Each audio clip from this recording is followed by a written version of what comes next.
अंबड तालुक्यातील शहागड परिसरात धुळे-सोलापूर राष्ट्रीय महामार्गावर एक विचित्र आणि धक्कादायक अपघात घडल्याने काही काळ परिसरात खळबळ उडाली. भरधाव वेगाने जाणाऱ्या स्कॉर्पिओ समोर अचानक एक गर्भवती मादी गाढव रस्त्यावर आल्याने हा अपघात झाल्याची प्राथमिक माहिती समोर आली आहे. मिळालेल्या माहितीनुसार शुक्रवार रोजी सायंकाळी सुमारे 5:15 वाजण्याच्या सुमारास मॉडर्न ढाबा समोरून MH19 EE 3303 क्रमांकाची स्कॉर्पिओ भरधाव वेगाने जात होती.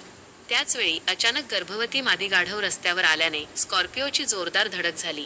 धडक इतकी जबरदस्त होती की संबंधित जनावर रस्त्याच्या कडेला फेकले गेले. त्यानंतर ते गर्भवती असल्याचे निदर्शनास आले असून तिचे पिल्लूही रस्त्याच्या कडेला पडलेले दिसून आल्याने घटनास्थळी उपस्थित नागरिकांनी हळहळ व्यक्त केली. या अपघातात स्कॉर्पिओचे मोठ्या प्रमाणात नुकसान झाले असून वाहनातील काही जणांना किरकोळ दुखापत झाल्याचे सांगितले जात आहे. अपघातानंतर काही काळ महामार्गावरील वाहतूक विस्कळीत झाली होती आणि घटनास्थळी बघ्यांची मोठी गर्दी जमली होती.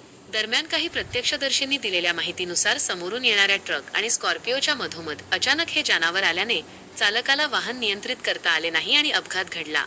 स्थानिकांच्या म्हणण्यानुसार या परिसरात रस्त्यावर फिरणाऱ्या मोकाट जनावरांमुळे यापूर्वीही अनेक अपघात घडले असून प्रशासनाने याकडे गांभीर्याने लक्ष देण्याची गरज व्यक्त केली जात आहे. राष्ट्रीय महामार्गावरील मोकाट जनावरांचा प्रश्न पुन्हा ऐरणीवर आला असून या विचित्र अपघाताची परिसरात जोरदार चर्चा सुरू आहे.